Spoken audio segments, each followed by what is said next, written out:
Wonderful. So good afternoon, everyone, and thank you for joining us for today's Lunch and Learn on supporting business succession and transition, lessons learned from Minnesota. My name is Brandon Hofstad, and I'm the Community Economic Development Program Manager with the University of Wisconsin-Madison Division of Extension. And it's my pleasure to kick off today's webinar. And I'm actually doing this as like a co-MC with a colleague of mine, Melissa Meschke, Economic Development Outreach Manager at the Institute for Business and Entrepreneurship. And the Institute for Business and Entrepreneurship is also a co-sponsor of today's webinar. So we're very excited to have them join and to have Melissa join today's presentation.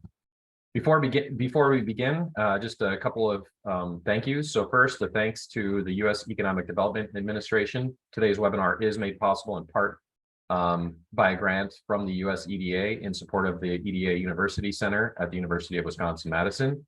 And a special thank you to Compeer Financial and Ag Country for supporting a partnership between the University of Wisconsin-Madison Division of Extension and University of Minnesota Extension, which is a project and an effort focused on rural entrepreneurship. A couple of housekeeping items. As per usual, we are recording this event. Final recording will be posted online, and that will go out in a final email or a follow-up email. Also, we do have closed captioning, so if you require or would like closed captioning, you can find it at the bottom of your screen to enable, and that's the CC at the bottom. As a friendly reminder, please be sure to mute your microphones, but we are willing to take questions and have comments, so there will be a period later in the presentation where you can ask questions directly of our presenter, Michael. But if you have questions or comments throughout, Miss Melissa and I will be monitoring the chat, so please feel free to drop in comments and we'll try to interrupt when appropriate and let Michael respond to any questions that folks have. So with that, I would like to now turn it to Melissa, and Melissa will do an introduction of the webinar and our presenter. So Melissa, the floor is yours. Hi, everybody. Today's webinar will focus on efforts in Minnesota to support business succession and transition planning in rural areas of the state. With approximately 50,000 employer businesses owned by people over 55 years old, our presenter will describe the efforts underway in Minnesota and will discuss the importance of supporting business succession planning in rural communities. Our presenter, Michael Darger, is a community economics specialist who manages UWN Extension's Connecting Business and Community program. His current education and research interest focuses on business succession and transition, including facilitating a new BST ecosystem group across Minnesota and offering a new online course for Minnesota business owners to prepare their eventual exit strategy. Michael also teaches business retention and expansion BRE courses to economic development audiences and provides BRE consulting and applied research for Minnesota communities. He has served on the boards of economic and community development organizations and edited a book in 2019, Business Retention and Expansion, BRE, a practical approach to economic development. And today he will share his work on business succession and transitioning planning underway in Minnesota. And with that, I'll turn it over to you, Michael. Thank you, Melissa, and go ahead and take care of those sick kids as you need to. We're still in the Zoom era, so and the miracle of Zoom. So it's good to be with you all. You should be able to see my PowerPoint there on the screen, and Brandon or Melissa can just jump in and tell me if something's not working, but otherwise we'll barge ahead here. Yeah, so what we'd like to do is cover several issues today, and these are topics that I'd like to at least touch on. I'm sorry for using an acronym, but I get sick of saying business succession and transition. It's hard to say that a lot. So BST is the acronym of the day. So if you can remember business retention and expansion, you can remember business succession transition. And maybe there's a better acronym out there, but I haven't found it. So that's what I'm going with. So as you know, this presentation will be from a Minnesota-centric point of view. We have lots of friends. I think most of the other people on the line today are in Wisconsin, but I know there's some people from elsewhere. I know some of you, so hello to all of you. Hopefully, this is mostly transferable to those of you in your state or your situation, because this is an issue that is a big issue across America, and it's big here in Minnesota. So I'm also going to have our graduate student Ashley Petal present a little bit about a research project that's emerging for us near the end of the presentation. And Ashley is here, so hopefully that will work. So just a quick poll that, if Brandon, you want to put up the Zoom poll, just to find a little bit about what experience or knowledge is in the room on this BST topic today.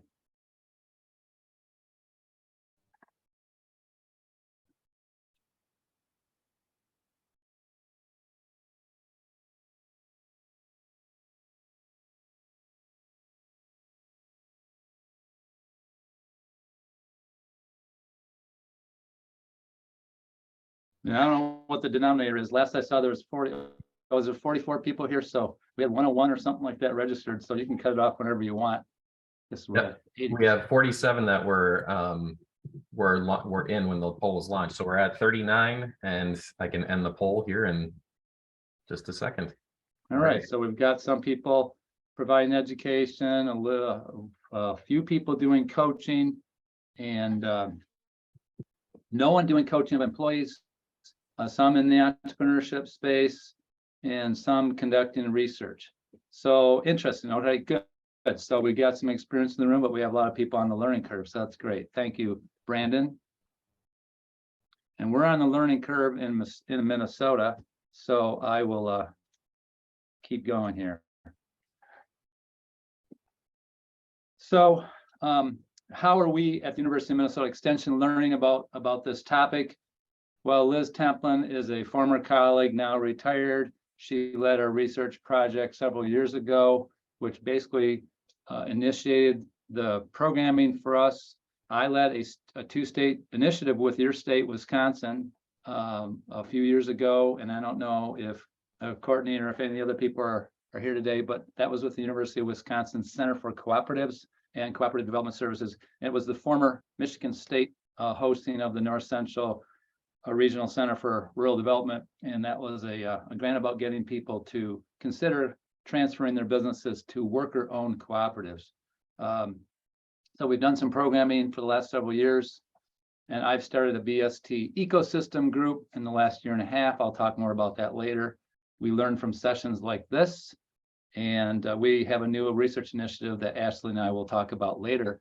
And yesterday, I got to go for the first time. I moved from Michigan to Minnesota 36 years ago, and I finally got to spam country. And spam is something that most of you know existed before rogue email. And it's a fine pork and ham product made at Hormel in southeastern Minnesota. And the Hormel Institute is basically a cancer research institute of the University of Minnesota that's in Austin, Minnesota. And they were our hosts yesterday, so I got to go to the Spam Museum. But we did a road show about BST for Southeast Minnesota yesterday, and I finally got to go to see the Spam Museum. That's a free museum, and most importantly, the participants in our workshop did not think that our workshop was a bunch of hogwash. So sorry, I couldn't resist, but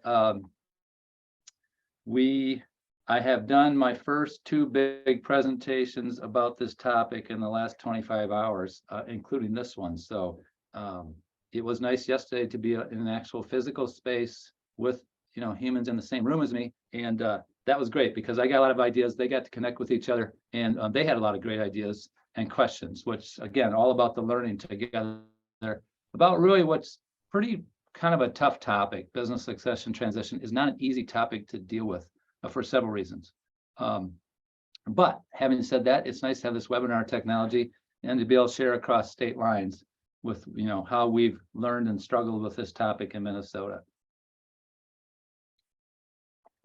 And by the way, Brandon or Melissa, if I got about 45, 50 slides, I'm going to try to show a few videos if I can make my bandwidth work there. But if there's if it seems like we have enough time, I've got about 45, 50 slides. If there's some key questions that come up along the way and you think we have time, you can send one or two my way or just break in. I can't even see the chat right now. So just break in. Otherwise, we'll take questions at the end. So this project was sponsored by our our Economic Development Administration, our University of Minnesota EDA Center here on this side of the river. So EDA funding all over the place today. So here's the history. Our programming was started several years ago by our community economics educator, Liz Templin. She led this research project about rural business succession and then created the program and shared the research across the state. So when Liz retired, my colleagues who are extension educators, Jennifer Hawkins and John Bennett, managed this program for 3 years, including through most of the pandemic. I know we're still in the pandemic, but during the real intensive times for the most part, they did a bunch of good stuff collectively, workshops, webinars, and they developed a nice course for businesses to help them prepare for succession and transition. I'll show these resources today. And John and Jennifer are still on the team. Jennifer was with me yesterday in Austin at that workshop. So now I'm managing the program and trying to figure out, you know, where do we go from here to help both communities and businesses. Our shop in the Extension Center for Community Vitality here, we're in the community economics team, and we mostly target economic developers, community developers, city and county officials, tourism officials, people like that. We don't generally work directly with businesses. Our core audiences are community leaders.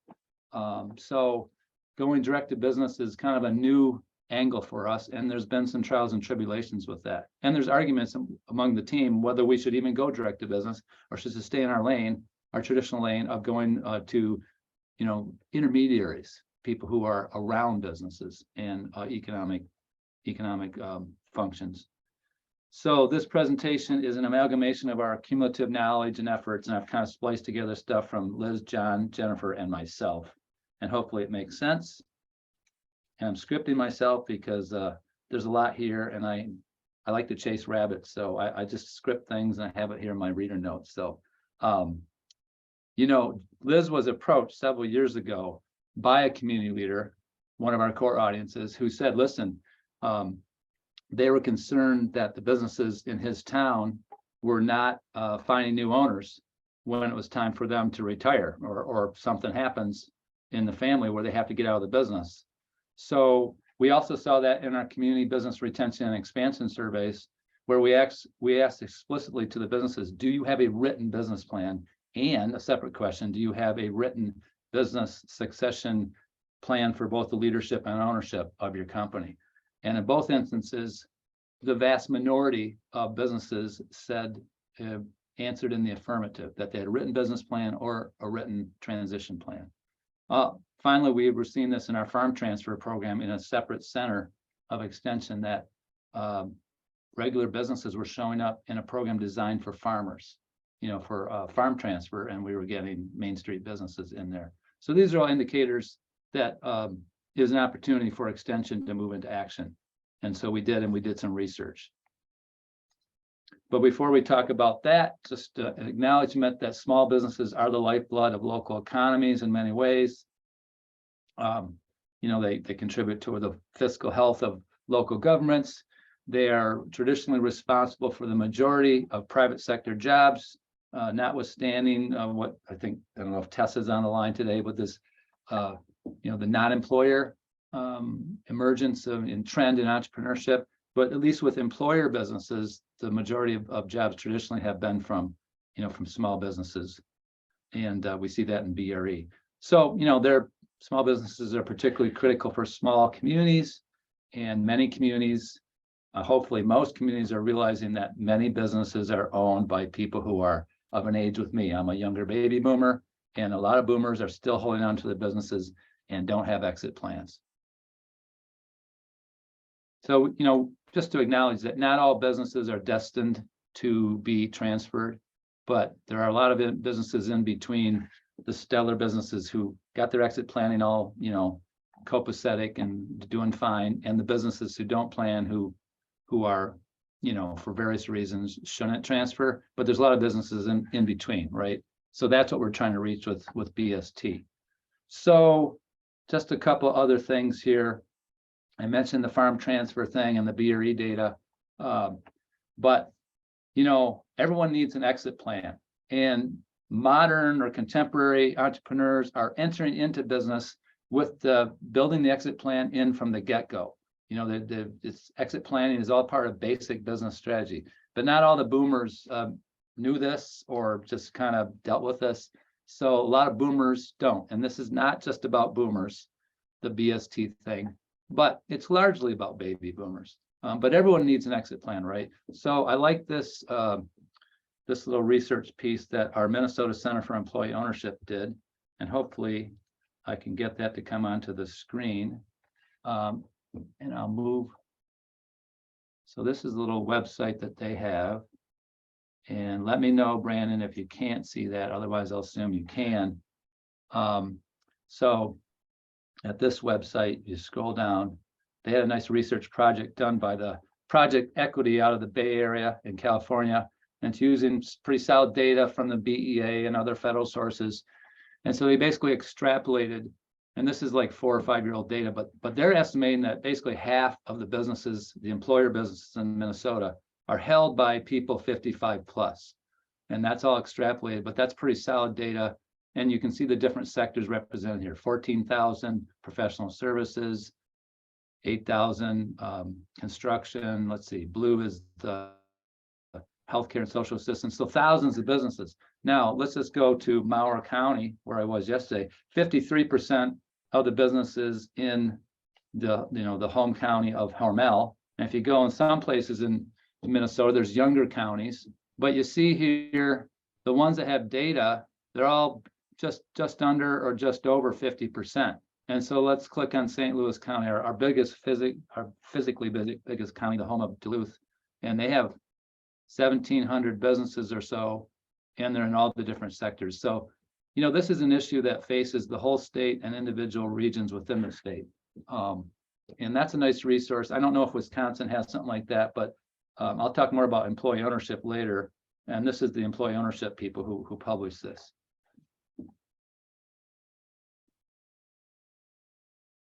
So one more bit of data about, you know, the importance of small business. And this is some data, recent data from the Gallup poll.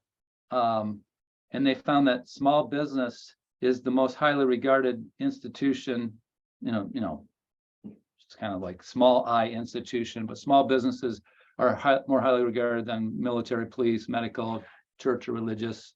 And that's across all the, you know, the Republicans, Democrats, and independents, and much higher than many other institutions. We won't go there, but you know, small business is highly regarded in many ways, not just about what it contributes to the economy. So now switching to the second topic, the basics of BST. So just a basic definition from Entrepreneur Magazine of what is succession planning, which is the process of planning for the day an owner decides to step down from their leadership role in the farm or business. So that's the succession piece. Let's go to transition. What is business transition? So my colleague, John Keimig, who's at the University of St. Thomas Small Family Business Center, and they're here in the Twin Cities, he says this is the actual event of change of the ownership and the leadership of the business. So the transition is a point in time, or a, you know, you could make it a 1 year point, or a more of a moment in time, whereas succession planning is the process and transition is the event. They're separable, but obviously very related. Some more basics of BST. The timing, when should a business start succession planning? And we'll go into that from Liz's research a bit. And here's kind of a 5 major branches of who or how, you know, what form the transfer could take place. It could transfer to a family member, to someone who's an existing manager or management, to the employees. That's with a plural, because a manager is an employee, right? But when I talk about employee ownership, we're usually talking about a group of employees who continue to be employees. So that's related to management, but separate. Private equity, and then various third party, you know, selling through brokers, including strategic or financial buyers of the business. So those are kind of your basic branches of how the how the business could transfer ownership and leadership. So I'm sure some of you have heard of the 5 Ds, but there's an interesting coincidence that many of the bad things in life start with a D. So we see 5 of the big ones here, and we have some personal experience with number 4, right, in the last couple of years. But these 5 Ds are the kind of things that can knock your business right off of its nice rosy path. And things like this happen to us in life. And if we're not prepared for them, someone who owns a business or leads a business or both could be in trouble. So this is these are the kind of life happens reason to start your business planning, your exit planning, whether you think that it's imminently needed or not. And we use this in our course promotion because it's a little bit morbid, a little bit Debbie Downer, and then there you go, Debbie Downer starts with a D. But you know, they're very pertinent, and this comes up all the time, right? So yesterday, Jennifer Hawkins is my colleague, the extension educator for community economics in the southeast part of our state. And she found this in the news this month. So this is in Cannon Falls, Minnesota. This little pizza shop successfully transferred from the owner, and this nice article in the small town newspaper there in Cannon Falls. And he was thanking the community, and local papers love this stuff, right? So there's lots of anecdotal evidence out there. But it's interesting because this guy Flodine had met his wife there in Dudley's Pizza, and then they're selling the business to another couple who's now married, and they met each other working in this family-owned pizza shop. So it's transferring from one family to another, and he's departing the business before he wanted to, but the opportunity kind of fell into his lap, and he realized it's a good time for him to concentrate on some other parts of life that he enjoys as well as running a business. I don't know how well he did in terms of his wealth, and but clearly some of the legacy is going to continue because this has been an important business in that community, not just for the pizza, but for romance and relationships and all sorts of things. So just kind of a happy story, and he was able to kind of carpe diem and move forward. But it's the stories we don't hear about and the failures that we're concerned about, to the extent that we can mitigate them. So we're pivoting here to Liz Templin's research and the literature. So this is her research from 2017 in the note, but also some other literature. And Ashley has seen some of this in the literature review that she is doing. But top barriers are the time it takes, the costs, the confidentiality issue. People don't want to bring this up. Some business owners don't even bring it up with their closest family members, like their spouse or their life partner. And then just the lack of awareness that there's a thing called business succession and transition that there's people out there, and there's resources out there to help you. So also, they're either not interested or they're not ready. Readiness is a huge factor here. I might argue that that's the biggest factor, and more on that in a little bit. They don't like the value that they get from a third party, valuation expert. And that's what we can call a value gap, which is like, what you think the business is worth and what a kind of an objective outsider. There's no such thing as a perfect valuation, right? But someone who knows a little about the business of rendering the value of a business in a financial sense. So a value gap between what you think and what it actually is. Not knowing where to begin, and then not moving out of I know it's important, but now it's both important and urgent, and I not actually have to move into action. So these are some of the things that Liz was finding. Here's another interesting piece. Now, I don't know exactly where this source is, but what is interesting about this business survey that was done by someone several years ago, and SCORE has its name on it, but 4 of these 6 intentions involve selling to entrepreneurs. So ESOP is a employee stock ownership plan. And so, a handful of the businesses were considering that, but then a great deal, 30% or more, were considering selling to their children or to their employees or to a third party. So in each of those instances, there's an opportunity for entrepreneurs to take over another business. And they all have different flavors and different aspects. I mean, with the ESOP, if you're an ESOP owner, you're not involved with the governance of the company. Whereas if you had a worker-owned cooperative, or you become, if you're a child of a business and you take it over, you could become the leader. So leadership and ownership are not always the same, is the point there. But this is important.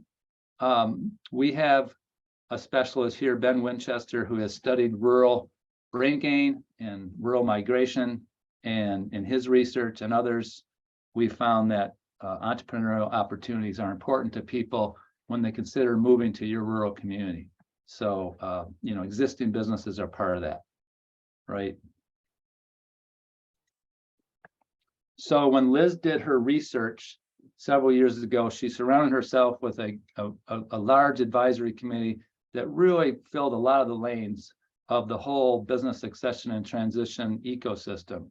And so you see, she had people from the cities and business evaluation, bankers, regional development organizations, our state chamber, and our regional philanthropic, we call Minnesota Initiative funds, a whole host of people from Main Street to big state agency type of organizations in our small business development centers. So they did a survey, and this went out to businesses that had received a business. They had successfully taken someone else's business in a business transfer. It was sent to 358 companies located in cities outside of the 7-county Twin Cities area, in communities with a population of 7,500 or less. The owners had purchased the businesses between 2008 and 2012 and had held them for several years successfully for 3+ years. There were 176 responses received for a 50% response rate. And then they further interviewed 7 companies personally. And then in 2017, they did some further research to dive deeper with tourism and resort type businesses, as well as going deeper with the communities of Barnesville and Spring Valley, Minnesota, to learn about the BST activities that they had pursued there.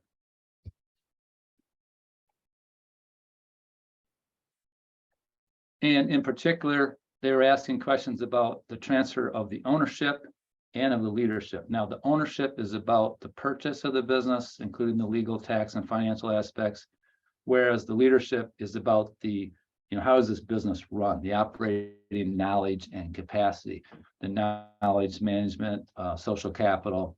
And you can see more about Liz's research at our webpage, and I'll have that link up later on. And I don't know, Brandon, if you're do you publish the recording of this webinar to the people who register, or do you put it on your website, or both, or what? I couldn't find any of the recent webinars yesterday, but I'm sure you'll let people know. Yep, we will. Everything will be online, and there will be a link. I'll drop it in where you can find it. It'll redirect at a later point, but yep, we'll have it online. Great. So that's another place where they can find these links, but I'll have them up later on too. So yeah, they're very important, and in many small business instances, these people are the same, the owners and the leaders, but not always. So what they found in the research was that these businesses who had received the transferred businesses had, about 2/3 of them had increased their customer base and their sales, and almost half had increased the number of employees. And they had increased, these 3 things: the customers, the sales, and the employees. So what can business owners do? And you see the basic things there on the screen. The business brokers had told Liz and the research gang that it takes about 1 to 3 years to find the buyer once you decide to sell. Showing profitability is a must, and having at least $70,000 of yearly cash flow is essential to appeal to a buyer. The bankers indicated that 3 years of profitability and financial records. Now this can be a paradigm shift, because many business owners strive to keep taxes low, but the result is a lower value for your business. So flipping from kind of avoiding taxation and maximizing your income to creating records that this is actually a valuable business is important to increase the value when it's time to transfer.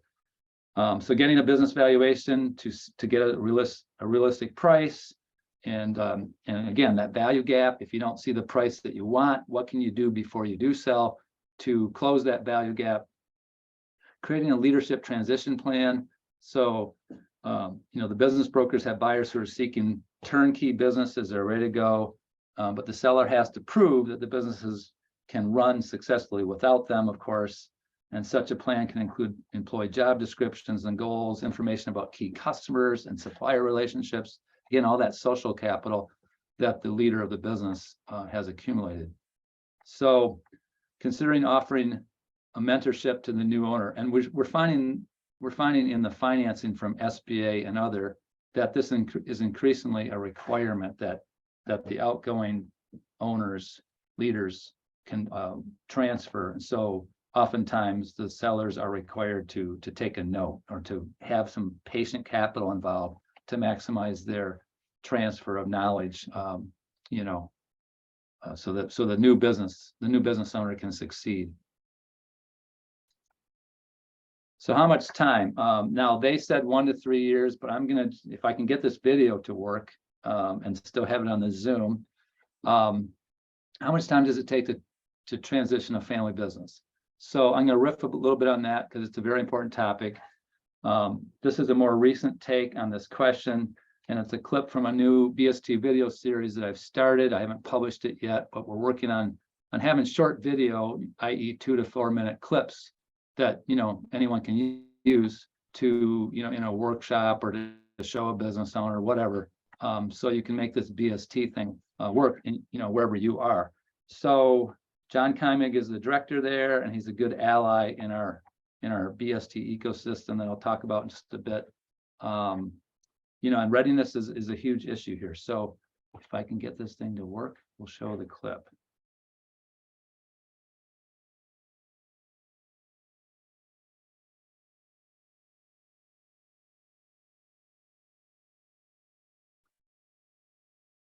So did that go on the screen, Brandon? Yep, I see it. Okay, good. All right, and then we'll see if it works.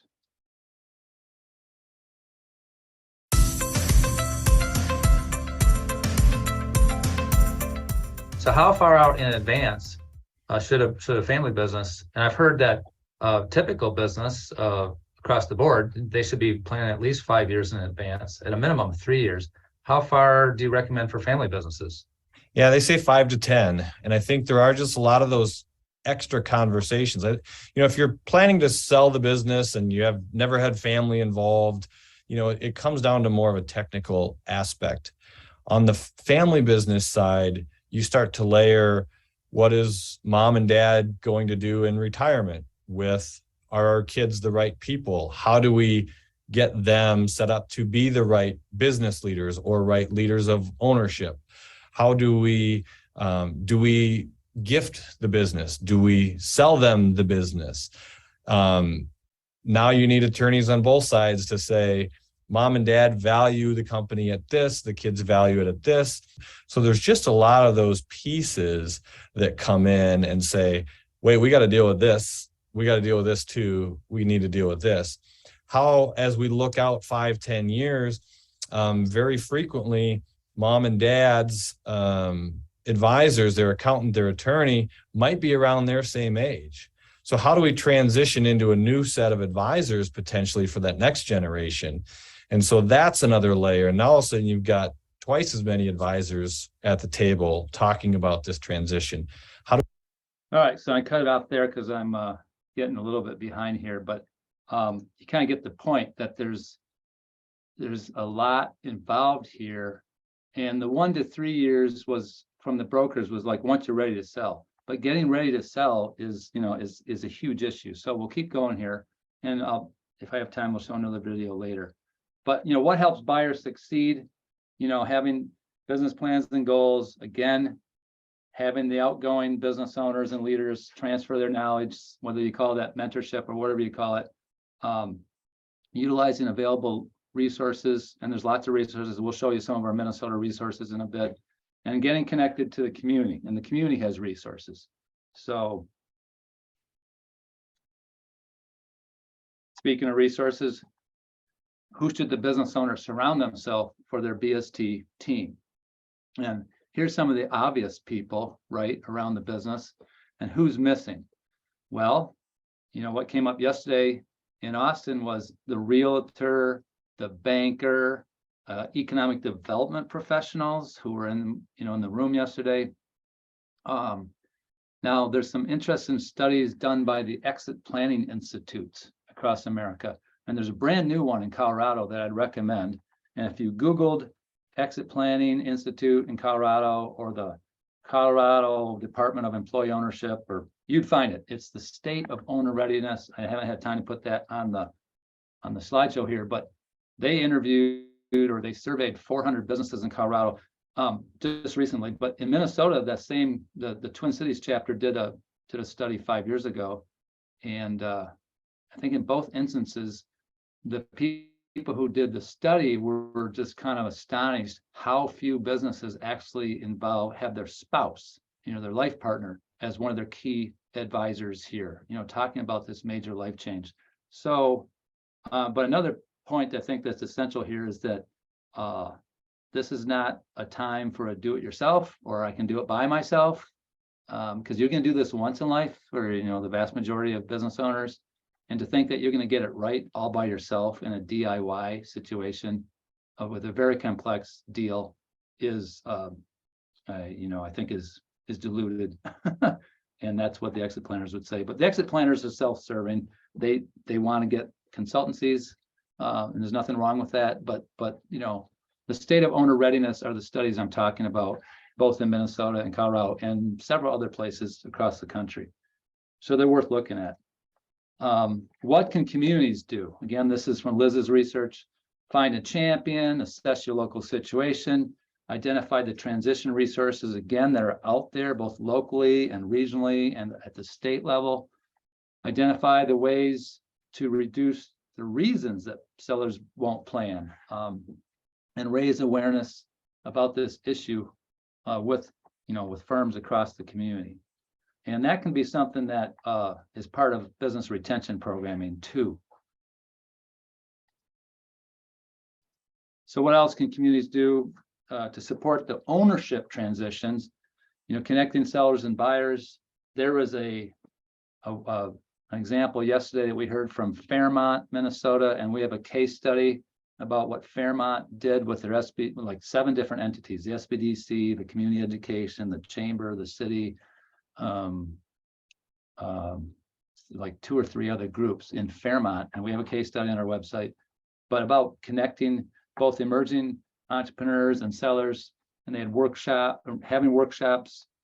They did workshops in Fairmont, but this is just a recommendation in general. Identify and engage intermediaries to help connect these people. And remember that this is something I added.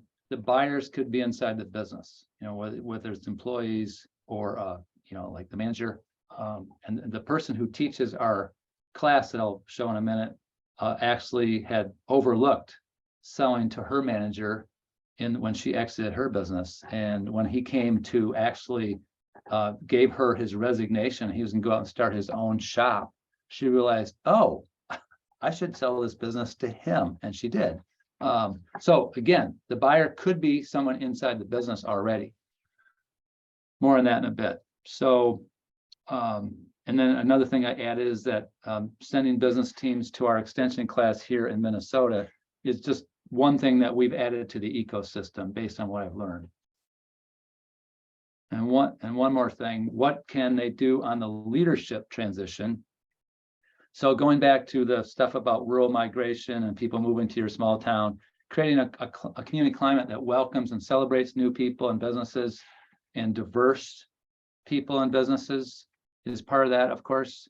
Developing a guide or, to help these retiring organizers organize. So, and finally, again, that whole mentorship thing for, and in this case, it's for the new owners and leaders. And that could be such resources as SCORE or, other people who have experience and knowledge. Businesses like talking to other business people. We know this, and that's why we have a former business owner and a person who successfully exited a business co-teach this class that we offer at Extension, because people like hearing about her experiences.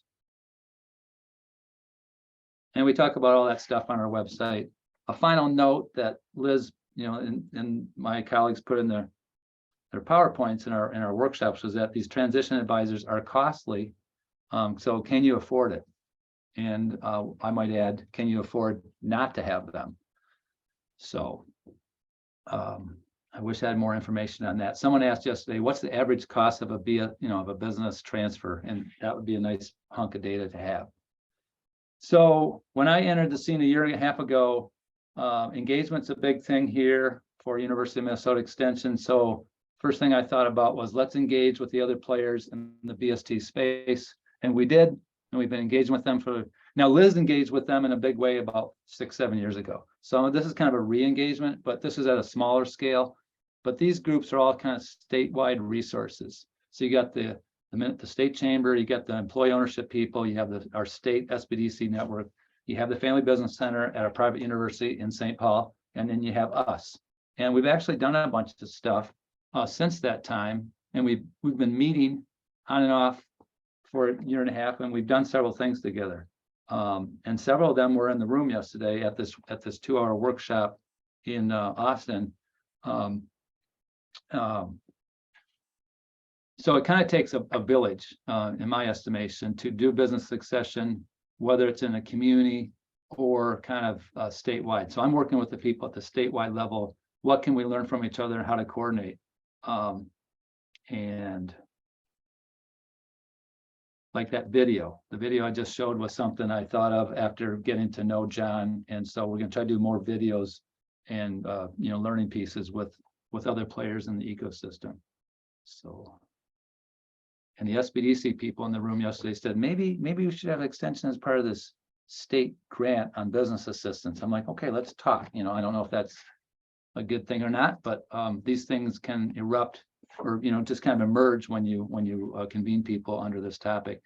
So let's go to this a little bit more on this readiness. Or I guess this is a new topic. I'm sorry. Readiness, like I mentioned a moment ago, I think maybe the single most important factor in BST. Owner readiness, business readiness, and market and business forces.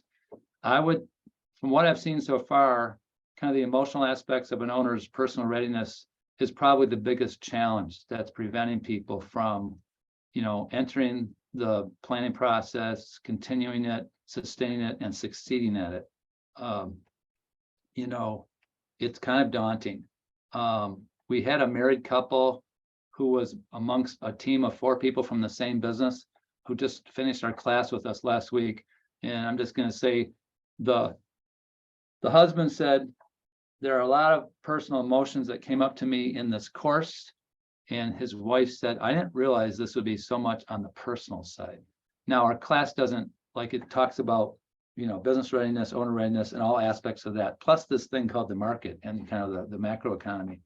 So I'm just going to show you a couple of the slides quickly.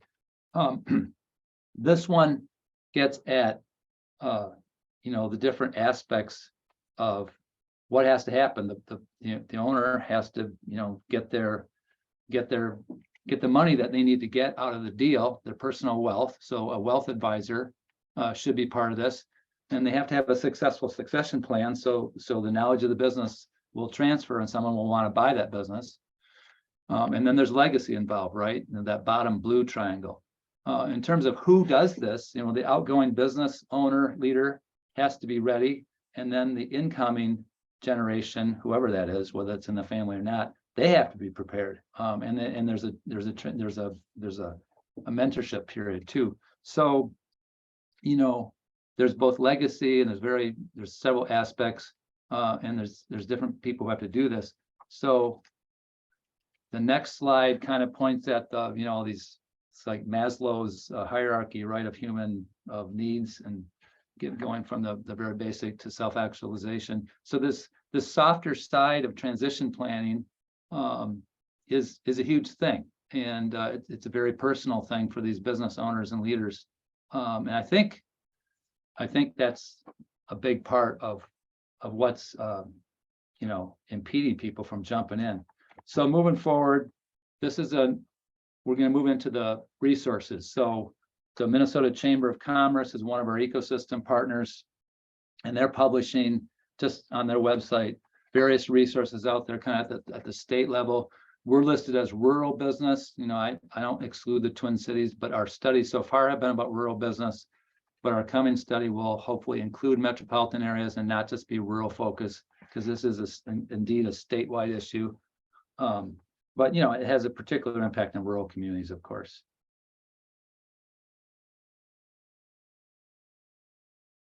So resource that we created last year, because I heard our SBDC statewide leaders said we need to have continuously available resources. So when that business owner finally has that light go off above their head, like I got to get going, they leave the important and moving into the important plus urgent quadrant. Says we need things ready to go.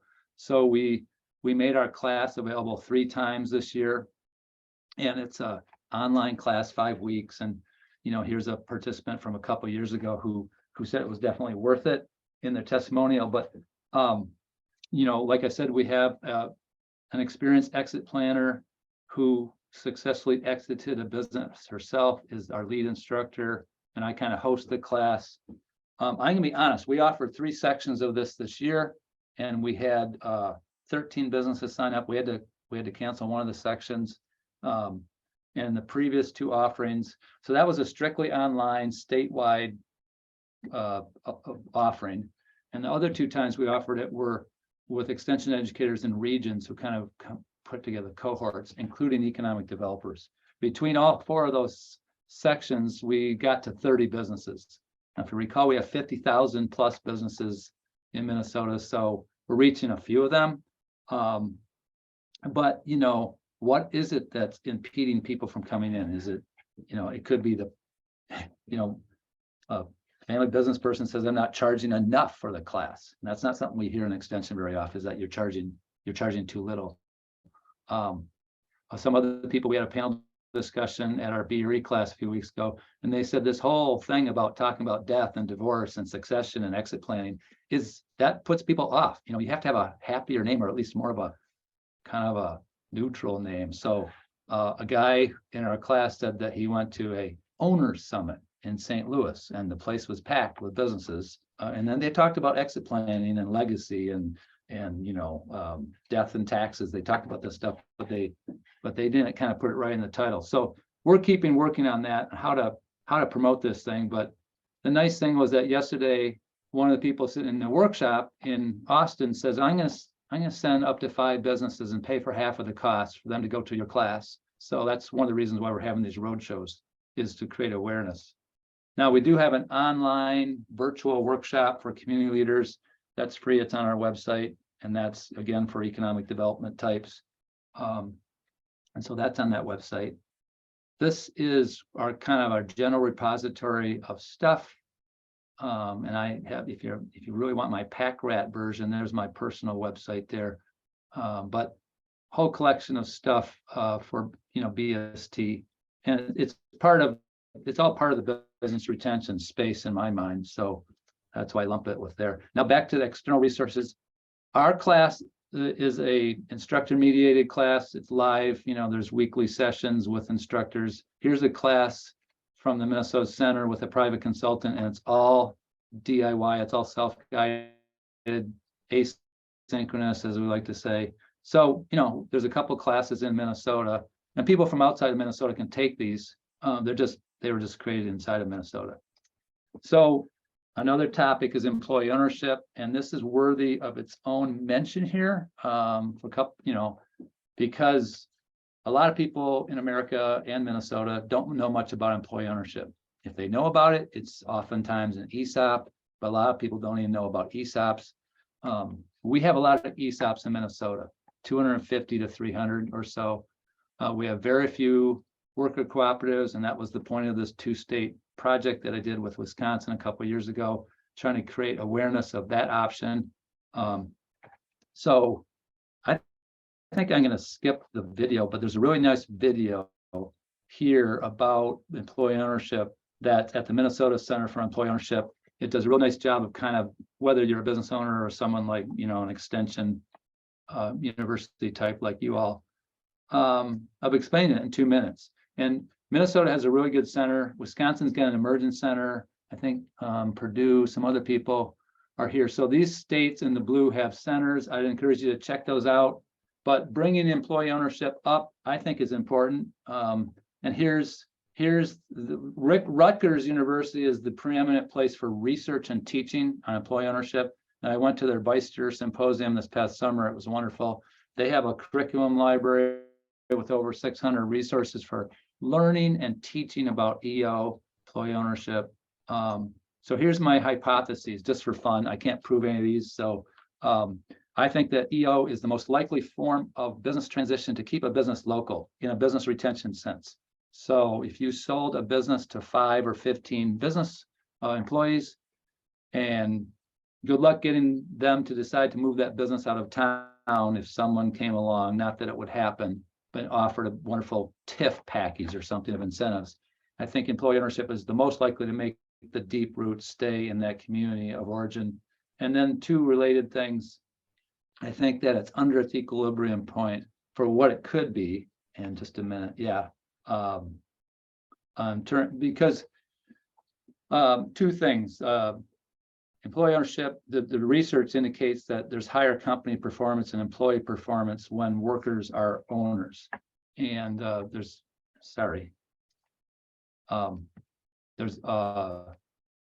think that if we developed more capacity, such as the Minnesota Center and the Wisconsin Center for Employee Ownership, that this is just this branch, this one of the 5 basic ways forward for transferring business could get more to where its appropriate place in the economy should be. So with that, we left a little bit of time, and Ashley, if you want to just share a little bit, and then we'll have a little bit of time left for questions. But this is our research project on business succession and employee ownership. Ashley. Hi everyone. Can you hear me okay? Thumbs Yeah. up. Okay, great. My name is Ashley Peddle. I live in St. Paul, but I actually grew up in rural eastern Wisconsin in New Holstein. So thank you all so much for having me today. I am working with Michael as a graduate research assistant with the Extension Office for Community Vitality. And one of the first projects I'm working on is supporting Michael on research with on business succession and transition, with a special focus on employee ownership. So the first task is working on a literature review to better understand this landscape and help kind of lay the foundation for our own research. And so we're better interested in understanding the perspectives and attitudes of both business owners as well as employees. So I'm going to share some of the key questions we're asking for this review, and then some of the first impressions or themes that are emerging. Just remember, this is a work in progress, so conclusions are subject to change and more to come. But on the business owner side of things, we're asking, what is their preparedness for business succession? And I don't think it's a surprise, but there are a lot of findings that show that most owners are not prepared, and they're not making plans for business succession. Secondly, we're asking what circumstances prompt business owners to action around succession planning. And there isn't a lot of agreement in the research about the circumstances. There's a lot of barriers identified and a lot of recommendations for addressing those barriers. So I'm hoping to kind of map those out in this review. So thirdly, what is their awareness, business owners' awareness and attitudes towards employee ownership specifically as a succession strategy? And there is some research that shows that most business owners don't even know about employee ownership as a succession strategy, or if they do, they have a limited understanding or misconceptions about some of the details and think that it's not a viable option. There is some, a subset of business owners that have sold to their employees, and some motivations that included keeping the business in the community, investing in and rewarding the employees that work at the business, and then ensuring that the business stays open in their community. And on the employee side of things, we're interested in, what is their awareness and attitudes towards employee ownership?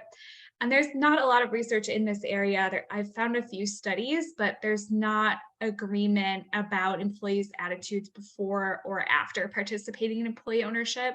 So we're looking at these studies to better understand the types of questions being asked and how we can get good insights from employees. So overall, this literature review is going to help us better understand this topic. And building on this, we hope to do a few more things. So Michael, next slide. First, we want to conduct some focus groups with professionals in the field as well as business owners. We're looking to get an inside look at the challenges, barriers, issues, concerns about business succession transition and employee ownership to make sure that we're not missing anything during this literature review. And then second, we want to conduct a statewide survey of business owners and hopefully employees to gain a thorough understanding of their preparedness for succession and their awareness and attitudes towards employee ownership. So that's the draft plan, very quick in a nutshell. If you have any recommendations for journal articles or other literature you think would be helpful to us, please send them over to Michael. And then also, if you're interested in participating in a focus group, reach out to Michael as well. We really appreciate any questions or insights as we continue these research efforts. So thank you so much for having me, and back to you, Michael. Thank you, Ashley. So I'll skip the last video, but I think the besides the readiness issue, and the readiness issue relates to this, the importance of bringing up this topic. Now, there's a nice little video here that we'll publish. If I had more time, I'd show it. But again, it's John Kyming talking about poking the bear and bringing up this topic, whether it's with an individual business or in a community economic development setting or in venues like this. It's part of economic development. It's part of business retention and expansion, but it's kind of a tough one. It's a little bit of a wicked problem because there's a lot of aspects that make people not want to talk about it and not move from the important to the urgent. So I just think bringing it up, whether it's in a community or whatever is an important topic. So with that, I'll stop talking and here's our emails. And Brandon, back to you. Wonderful. We are just about at the hour, and I want to be respectful of everyone. We maybe can take a question, and if Michael, if you have a minute or two to hang around, if there's anybody else Yeah, I do. Question. So great. So if you have a question, please feel free to unmute yourself and ask our presenter directly, or you can drop it in the chat. And I'll just say that I'm not aware, the person who asked about whether like that study about at the county level, number of jobs or number of businesses, I'm not sure Wisconsin has that, but there's maybe Project Equity has it. But, I think the Wisconsin numbers are going to be similar to the Minnesota numbers. They were when we did the two-state project about worker cooperatives.